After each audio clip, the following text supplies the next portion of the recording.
A welding group decided to renovate an old buggy for this year's TSA project. This is what welding president Eli Cepeda thinks about the car. My favorite thing about the car has to be the nostalgic value it has, especially of how old it is, and no other car now in modern days has the body style it has.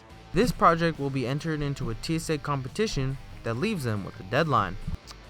We have to be complete by February, so I think our working date is a couple of months. Projects aren't always a walk in the park.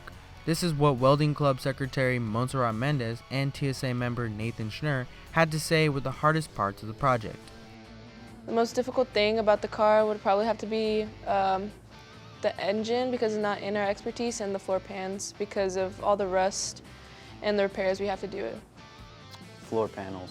The floor panels are the most difficult thing to fix on the car. The name of the car was inspired by our shop teacher, Mr. Pearson, who is also our school grandpa. So we wondered, where does all this hard work lead up to? To win state and be able to drive it, maybe drift it.